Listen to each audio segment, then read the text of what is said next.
Subscribe कीजिए हमारे channel को और बेल आइकन को प्रेस कीजिए हमारा हर वीडियो सबसे पहले देखने के लिए। नमस्ते, स्वागत है आप सभी का हमारे इस चैनल में। हम फिर लौटे एक नए टॉपिक के साथ, जो कि क्लास 10th का टॉपिक है, साइंस का topic acid base and salt. बहुत इंटरेस्टिंग टॉपिक है और थोड़ा सा लंबा भी है, लेकिन हम इसे बिल्कुल पॉइंट टू पॉइंट वे में समझेंगे, इजी एक्सप्लेनेशन के साथ। जैसा कि हमारा चैनल का नाम है सहज स्टडीज़, तो सहज वे में समझेंगे, बिल्कुल ईजी वे में। तो चलिए देखते हैं इस चैप्टर में क्या है और कुछ नया सीखते हैं।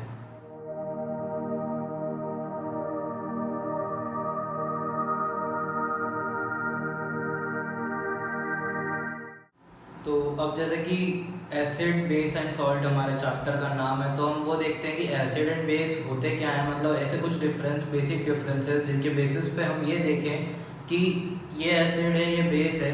कुछ ऐसी प्रॉपर्टीज जिनसे हम ये पता करें कि वो एसिड है या बेस है। तो एक डिफरेंस के बेसिस पे हम समझते हैं। जैसे इस तरफ हम लिखते हैं एसिड और इस तरफ हम लिखते हैं बेस। तो पहला पॉइंट जो आता है, यहाँ पर एसिड जो होता है वो होता है सोर इन टेस्ट,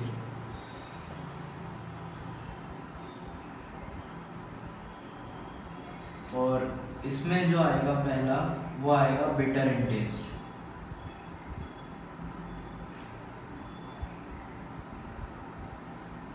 मतलब एसिड जो होता है वो खट्टा होता है टेस्ट में, और जो बेस होता है वो कड़वा होता है। अब यहाँ पर एक बात हम बता दूँ मैं आपको, एक इम्पॉर्टेंट एक छोटा सा पॉइंट अगर आप ऐड करेंगे इन्हें अपने आंसर्स में तो और थोड़ा सा अट्रैक्टिव लगेगा। यहाँ पर जो एसिड वर्ड है, एसिड डिराइव्ड फ्रॉम अ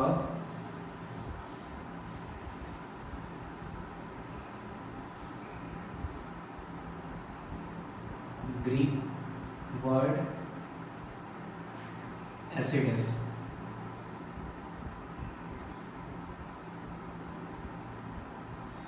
मतलब क्या कि जो एसिड वर्ड आया है वो ग्रीक एक लेटर, मतलब एक ग्रीक वर्ड है जो एसिडस होता है, उसी से बना हुआ है। उसके बाद दूसरा जो इसका डिफरेंस आता है उसमें ये बात आती है कि एसिड जो होता है इट कंटेन्स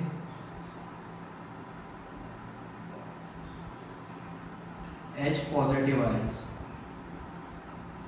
मतलब जो एसिड होते हैं उनमें H पॉजिटिव आयंस होते हैं और बेस में OH नेगेटिव आयंस होते हैं। फिर उसके बाद तीसरा अगर हम बात करें तो तीसरे में ये होता है कि it turns blue litmus to red.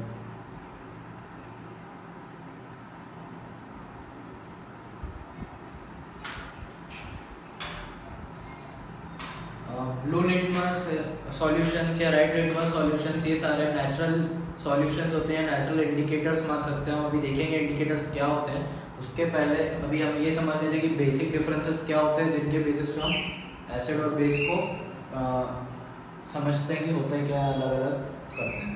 तो उसमें तीसरा जो था वो तो हो गया एसिड के लिए कि ब्लू लिटमस टू रेड हो जाता है। यहाँ पर इसका उल्टा रेड टू ब्लू। अब उसके बाद अगर हम इनके एग्जांपल्स की बात करें तो एग्जांपल्स में अगर हम देखें पहला एसिड में तो H2SO4 मतलब सल्फ्यूरिक एसिड, और दूसरा आ जाता है हाइड्रोक्लोरिक एसिड HCl। ये सारे हमारे बेसिक एग्जांपल्स हैं जो हम पहले से पढ़ते हुए आ रहे हैं। H2SO4 हमारे लिए कोई नई चीज़ नहीं है या HCl कोई नई चीज़ नहीं है, हम इसे पहले क्लासेस में भी देख चुके हैं। फिर उसके बाद फोर्थ यहाँ पर आता है KOH मतलब पोटेशियम हाइड्रोक्साइड, और दूसरा आता है कैल्शियम हाइड्रोक्साइड CaOH। ये एग्जांपल्स हो गए एसिड बेस के, और उसके साथ साथ कुछ डिफरेंस हो गए, बेसिक डिफरेंसेस जिनके बेसिस पे हम ये देखते हैं कि एसिड और बेस में हम किस तरह से फ़र्क पता कर सकते हैं। तो ये अगर आप नोट करना चाहें तो नोट कर लीजिए, वीडियो को पॉज करके स्क्रीनशॉट ले लीजिए। अब इसके बाद अगर आप देखें तो कुछ नेचुरल एसिड्स भी होते हैं, जैसे कि मान लीजिए हमारे पास है ऑरेंज हो गया, तो ऑरेंज में होता है हमारा साइट्रिक एसिड। फिर उसके बाद अगर हम टैमरिंड की बात करें, मतलब इमली की, तो उसमें होता है लैक्टिक एसिड। फिर जैसे नेट बी स्टिंग कर लिया, मतलब अगर कोई मधुमक्खी ने आपको काटा है, या मतलब ऐसे कुछ इंसेक्ट्स होते हैं जो इन्हें अपने डिफेंस में यूज़ करते हैं, तो वो जो एसिड होता है वो होता है मिथेनोइक एसिड। इस तरह से बहुत सारे अलग अलग जो हमारे नेचुरली ऑकरिंग एसिड्स होते हैं, जो हमें नेचर से मिलते हैं, वो सारे ये सारे होते हैं, उनके केमिकल नेम्स। साइट्रिक एसिड हो गया, लैक्टिक एसिड हो गया, मिथेनोइक एसिड हो गया, इस तरह से कुछ केमिकल नेम्स होते हैं उनके। तो अब हम आगे बात करते हैं कि इंडिकेटर्स क्या होते हैं, मतलब कि एसिड और बेस को अगर हमें इंडिकेट करना है तो वो इंडिकेटर्स क्या होते हैं और कौन कौन से होते हैं। तो चलिए देखते हैं। तो अब देखते हैं इंडिकेटर्स क्या होते हैं। इंडिकेटर्स हमारे पास होते हैं जैसे कि ऐसे कुछ सब्सटेंसेस जो कि ये बताएं कि किसी सॉल्यूशन में जो कंटेनिंग, मतलब हमारे पास कोई भी अगर एक सॉल्यूशन है तो वो एसिडिक है या बेसिक है। मतलब ऐसे कुछ सब्सटेंस जो ये बताएं कि उस सॉल्यूशन में एसिड की अमाउंट है या बेस की। तो अब पहली बात ये आती है कि इनमें होते कौन कौन से हैं। ये तो हमें पता चल गया कि हमें अगर कुछ पता करना है कि उसमें किसी भी सॉल्यूशन में एसिड है या बेस है, तो उसके लिए इंडिकेटर्स की ज़रूरत पड़ेगी। तो कुछ होते हैं इंडिकेटर्स जो नेचुरल होते हैं, कुछ होते हैं जो ऑल्फैक्टरी होते हैं, मतलब कि हम जिसे स्मेल के बेसिस पे पता करते हैं। ऑल्फैक्टरी इंडिकेटर्स वो होते हैं जिनमें हम स्मेल के बेसिस पे पता करते हैं। ये आपके वन वर्ड क्वेश्चंस में या फिर एमसीक्यूज में आ सकता है। उसके बाद अगर हम देखें तो सिंथेटिक होते हैं, जो कि मतलब नॉर्मली एक तरह से देखा जाए तो बात हम नेचुरली उसे मतलब एक केमिकल रिएक्शंस के थ्रू पता कर सकते हैं। तो हम देखते हैं, अब मैं आपको एक चार्ट के बेसिस पे बताता हूँ कि सिंथेटिक और नेचुरल या मतलब कुछ इंडिकेटर्स होते हैं जो हम किस तरह से वर्क करते हैं या उनमें क्या चेंजेस आते हैं, जिसके बेसिस पे हम ये पता कर सकते हैं कि उसमें एसिड है या बेस है। तो चलिए देखते हैं। तो अब यहाँ पर हमारे पास एक चार्ट है जो कि हमारे पास कुछ सॉल्यूशन मतलब या कुछ इंडिकेटर्स दिए हुए हैं जिन्हें हमें कलर के बेसिस पे ये आइडेंटिफिकेट करना है या किस तरह से उसमें क्या चेंजेस आएंगे कलर के बेसिस पे, जिससे हमें ये पता चले कि वो सॉल्यूशन में एसिड है या बेस है। तो जैसे कि हमारे पास पहला है litmus solution, blue litmus solution. तो ब्लू लिटमस सॉल्यूशन जैसे कि मैंने आपको बेसिक डिफरेंस जो बताया उसमें भी बताया है कि अगर एसिड होगा तो ब्लू लिटमस सॉल्यूशन को किस में कन्वर्ट कर देगा, रेड कलर में। और अगर बेस होगा, अब जैसा कि बेस तो रेड को ब्लू में कन्वर्ट करता है, तो अगर ऑलरेडी ब्लू होगा तो उसमें क्या होगा, नो चेंज, मतलब कोई चेंज ही नहीं आएगा। तो हम यहाँ पर लिख देंगे नो चेंज। फिर उसके बाद अगर रेड लिटमस सॉल्यूशन है, हमारे पास यहाँ पर रेड लिटमस सॉल्यूशन है, तो रेड लिटमस सॉल्यूशन अगर एसिड होगा, एसिड क्या करता है, ब्लू को रेड में कन्वर्ट करता है, और अगर ऑलरेडी रेड होगा तो उसमें क्या रहेगा, नो चेंज।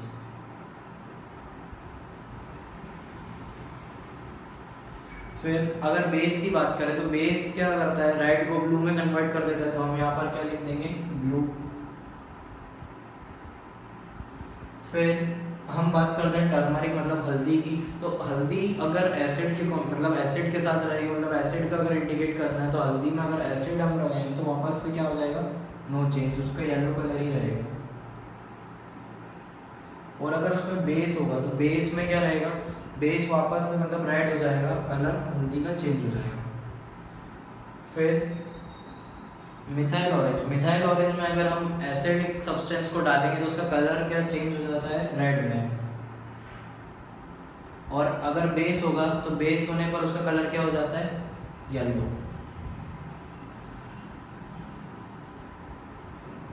फिर फिनोक्सिलिन, फिनोक्सिलिन एक कलरलेस सॉल्यूशन होता है जिसका कोई कलर नहीं होता, ट्रांसपेरेंट बिल्कुल पानी जैसा। तो फिनोक्सिलिन में अगर हम जो एसिडिक सब्सटेंस को डालते हैं तो उसका जो रहता है वो नो चेंज रहता है, मतलब कोई चेंज नहीं आता उसके कलर में। और अगर बेस को डालते हैं तो इसका कलर चेंज होकर पिंक हो जाता है। तो ये तो थी हमारी इंडिकेटर्स की बात। इंडिकेटर्स के बाद हम देखते हैं कि जो प्रॉपर्टीज़ होती है एसिड या बेस की रिएक्शंस के बेसिस पे किसी भी या मेटल से, मेटल कार्बोनेट से या मेटल बाइकार्बोनेट से और इस तरह की कुछ और भी रिएक्शंस, तो उस सबको देखते हैं और पता करते हैं कि मतलब इनकी क्या क्या प्रॉपर्टीज़ होती है बेस की और एसिड्स की। तो चलिए देखते हैं। अब अगर प्रॉपर्टीज़ के बारे में बात करें कि एसिड और बेस की कुछ प्रॉपर्टीज़ हो, तो उसके लिए हमें पहले एक बात और जाननी है कि एसिड में दो तरह के एसिड्स होते हैं, एक होता है कॉन्सेंट्रेटेड और एक होता है डाइल्यूट। कॉन्सेंट्रेटेड एसिड जो होते हैं उनमें एसिड की अमाउंट ज़्यादा होती है और वाटर की अमाउंट कम होती है। वहीं डाइल्यूट एसिड जो होते हैं वो इसका बिल्कुल उल्टा होता है कि वाटर की अमाउंट ज़्यादा होती है और एसिड्स की अमाउंट कम होती है। तो ये कॉन्सेंट्रेटेड और डाइल्यूट एसिड्स की एक और बात है जो कि आप उनके टिक द करेक्ट वगैरह में एमसीक्यूज में आ सकते हैं। उसके बाद अगर हम देखें तो पहली जो प्रॉपर्टी होती है एसिड और बेस के लिए केमिकल प्रॉपर्टीज़ में, वो पहली ये होती है reactions of acid and base with metals. तो देखते हैं पहली reaction of acid and base with metals. तो पहला अगर हम देखें कि अगर किसी मेटल की एसिड के साथ रिएक्शन करवाई जाए तो मेटल और एसिड में हमें जो रिएक्शन करवाने में मिलता है वो होता है सॉल्ट प्लस हाइड्रोजन। जैसे कि यहाँ पर मैं लिखता हूँ रिएक्शन विद एसिड, पहला हम देख रहे हैं इसमें तो मेटल, या ऐसा लिख लेते हैं acid plus metal gives salt plus hydrogen. तो एसिड और मेटल की रिएक्शन करवाने पे हमें जो प्रोडक्ट मिलता है वो होता है सॉल्ट और हाइड्रोजन। तो पहला अगर हम एग्जांपल देखें तो वो होगा HCl प्लस Zn ले लेते हैं, Zn मेटल होता है। फिर अगर इनकी रिएक्शन कराते हैं तो रिएक्शन करने पर ये क्या होता है ZnCl प्लस H2, ये हो गया। ये हमारा एग्जांपल हो गया मेटल्स और एसिड की रिएक्शन कराने पर जो हमें मिलता है सॉल्ट एंड हाइड्रोजन उसके लिए। तो ये तो हो गया एसिड के लिए। अगर हम बात करें अब बेस के लिए तो बेस प्लस मेटल, तो बेस प्लस मेटल में भी वापस से वही मिलेगा सॉल्ट प्लस हाइड्रोजन। तो बेस प्लस मेटल में हम देखते हैं जो हमारा बेस लेते हैं, बेस हम कॉमन सॉल्ट भी ले सकते हैं NaOH, सोडियम हाइड्रोक्साइड। फिर प्लस मेटल में वापस से हम जिंक ले लेते हैं तो ये हमें क्या देगा Na2 ZnO2। ये होता है सोडियम जिंकेट, इसका मैं नाम लिख देता हूँ यहाँ पर सोडियम जिंकेट, और यहाँ पर साथ में हमें क्या मिलेगा हाइड्रोजन। तो ये तो हो गए बेस और मेटल की और एसिड और मेटल्स की। अब जैसे कि हम ये देख रहे हैं कि हाइड्रोजन इसमें सब में इवॉल्व हो रही है या बाहर आ रही है, तो हाइड्रोजन का हम पता कैसे करते हैं? अगर कोई भी रिएक्शन है, मान लीजिए यहाँ पर तो हमें पता था कि एसिड और बेस मतलब जब मेटल से रिएक्ट करते हैं तो हाइड्रोजन इवॉल्व होगी, लेकिन अगर कोई रिएक्शन है जहाँ पर हमें पता करना है हाइड्रोजन इवॉल्व हो रही है या नहीं, तो उसमें क्या होता है कि जब भी कोई रिएक्शन होती है अगर उसमें हाइड्रोजन की प्रेजेंस होती है तो जब हाइड्रोजन इवॉल्व होती है तो एक पॉप साउंड के साथ इवॉल्व होती है, जिसमें अगर अब कभी भी हाइड्रोजन इवॉल्व होगी तो देखना इस तरह का कुछ साउंड आता है जिसमें पॉप साउंड कहा जाता है, और इसी को कहा जाता है pop sound test for the hydrogen gas.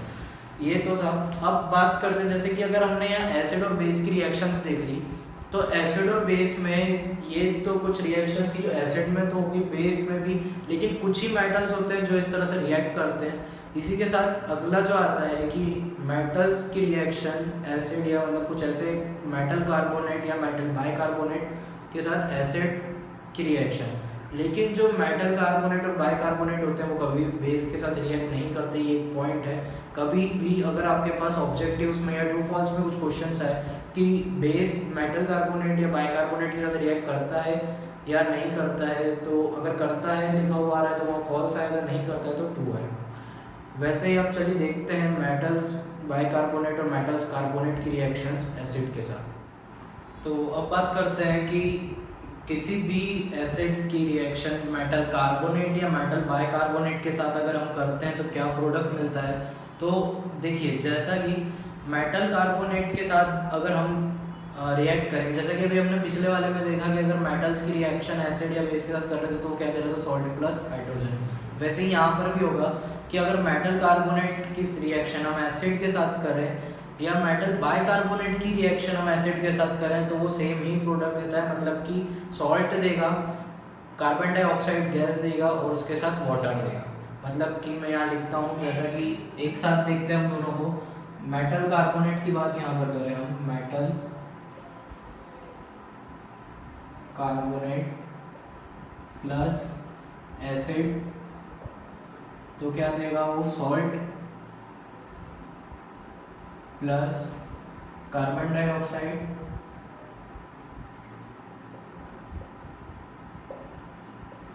और प्लस वाटर। वैसे ही अगर यहाँ मेटल बाइकार्बोनेट की बात करें तो यहाँ पर क्या होगा, मेटल बाइकार्बोनेट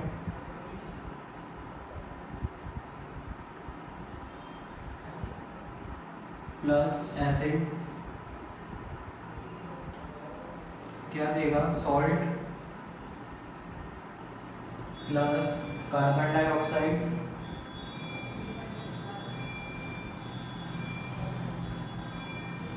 प्लस वाटर। तो ये तो हो गए कि रिएक्शंस क्या होती है। अब एग्जांपल देखते हैं कि रिएक्शंस के कुछ एग्जांपल्स, जैसे कि यहाँ पर मेटल कार्बोनेट में अगर हम लें तो यहाँ पर हम मेटल कार्बोनेट में लेते हैं NaCO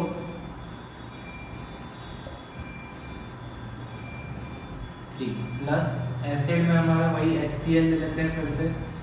देखिए अब यहाँ पर क्या होगा, NaCO3 है, NaCO3 जैसे कि अब जब भी कार्बोनेट की बात आएगी, कार्बोनेट में हमेशा याद रखना C तो होगा कार्बन का, और कार्बोनेट में जब भी कार्बोनेट होगा तो O के साथ 3 लगा हुआ होगा। तो उसी के लिए यहाँ पर ये होता है कि यहाँ पर सॉल्ट तो बनेगा, सॉल्ट बनाने के लिए हमें क्या होगा, NaCl कॉमन सॉल्ट होता है, तो Na और Cl हमने ले लिया, बचा गया CO3 और H।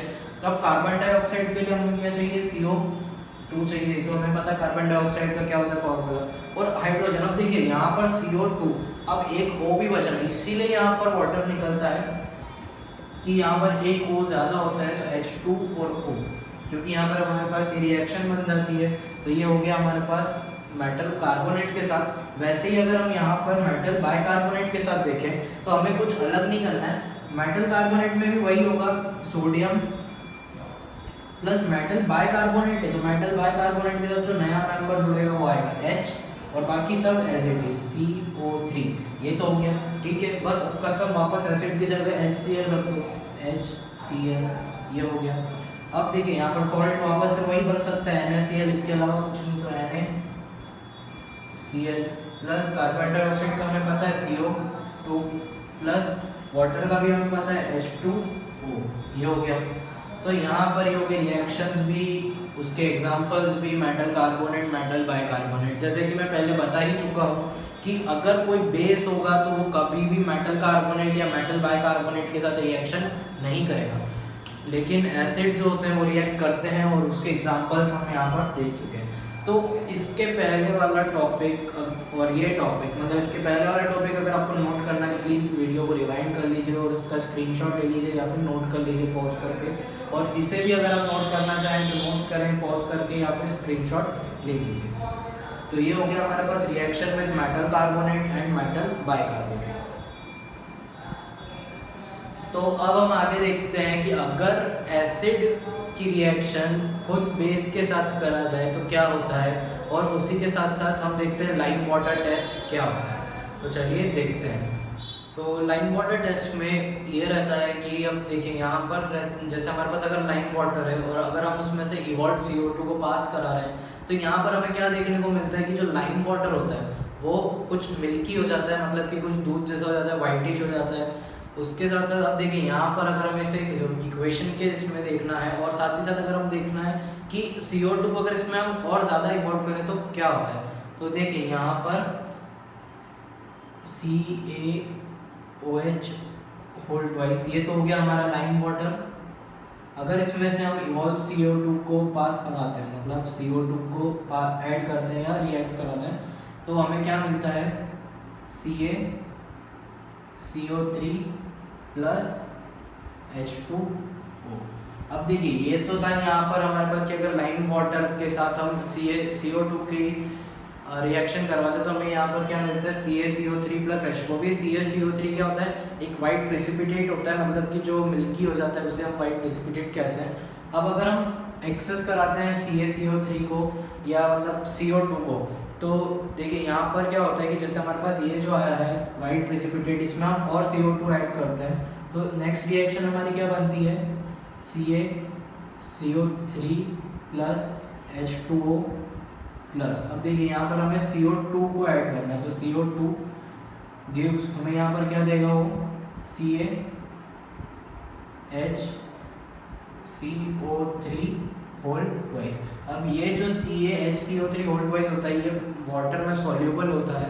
ये तो था हमारा लाइम वाटर टेस्ट, जिसमें हमने ये देखा कि अगर हम लाइम वाटर में CO2 या CO2 जो गैस होती है उसको पास कराते हैं तो यहाँ पर हमें क्या मिलता है, तो ये था वाइट प्रेसिपिटेट और वाटर।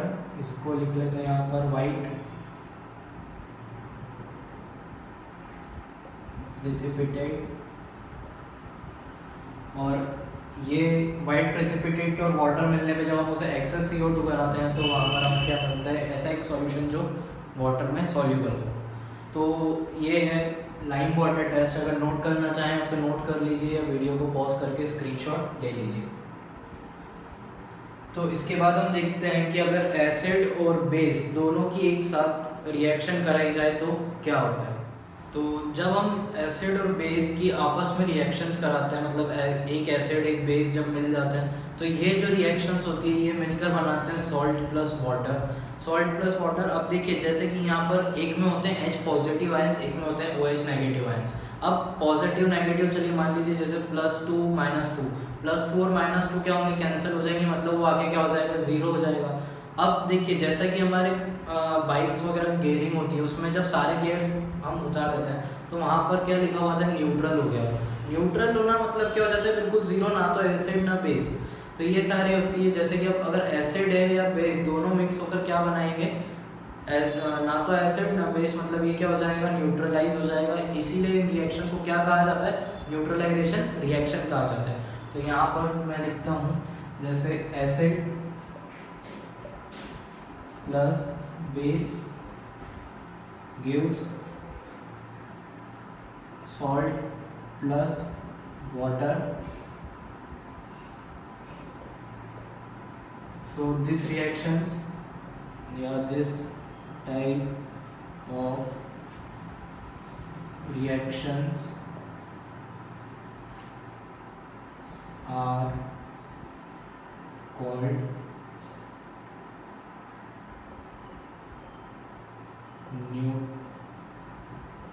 neutralization reactions।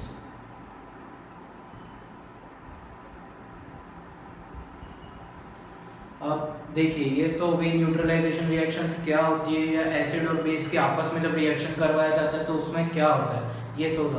अब अगर इनके एग्जांपल देखे जाएं तो अगर एग्जांपल में हम देखें तो क्या हो जाएगी रिएक्शन, एक एग्जांपल के अकॉर्डिंग हम रिएक्शन देखते हैं। तो बेस में हम लेते हैं NaOH, NaOH के बाद हम लेते हैं, अगर एसिड लेना है हमें, जैसे कि हमने यहाँ लिखा है एसिड प्लस बेस या बेस प्लस एसिड, तो यहाँ पर मैंने पहले बेस ले लिया फिर एसिड ले लेते हैं तो वो क्या हो जाएगा HCl। फिर अगर इन दोनों की रिएक्शंस होगी तो ये क्या देंगे, NaCl, तो हमारा कॉमन सॉल्ट हो गया वापस से वही कि अगर यहाँ पर Na है Cl है तो वही बनेगा कॉमन सॉल्ट हमेशा। और अब देखिए यहाँ पर 2 H है और एक O बचा है तो वो मिलकर क्या बनाएगा, वाटर, मतलब H2O। तो ये सारी रिएक्शंस या इस तरह की कुछ रिएक्शंस क्या कहलाती है, न्यूट्रलाइजेशन रिएक्शंस। तो ये था हमारा न्यूट्रलाइजेशन रिएक्शंस का टॉपिक। आज के लिए बस इतना ही, इस पार्ट में हम इतना ही देखेंगे। बाकी का जो हमारा बचा हुआ टॉपिक है एसिड बेस एंड सॉल्ट का, वो हम नेक्स्ट पार्ट में देखेंगे। तो अगर आपको इससे रिलेटेड कोई भी डाउट हो या सब्जेक्ट से रिलेटेड कोई भी डाउट हो तो आप मुझे कमेंट सेक्शन में बता सकते हैं, या फिर आप मेरे इंस्टाग्राम पर डायरेक्ट मैसेज कर सकते हैं, मैं आपको लिंक डिस्क्रिप्शन में दे दूँगा। और आज के लिए बस इतना ही, बस लेकिन लास्ट में यही कहना चाहूँगा, अगर आपको हमारा वीडियो अच्छा लगा हो तो लाइक करें, चैनल को सब्सक्राइब करें और इस चैनल को ज़्यादा से ज़्यादा शेयर करें और साथ ही साथ उस बेल आइकन को भी प्रेस करें, जिससे कि आपको हमारा हर नोटिफिकेशन मिले और आप हमारा कोई भी लेक्चर मिस ना करें। तो आज के लिए thank you and bye bye.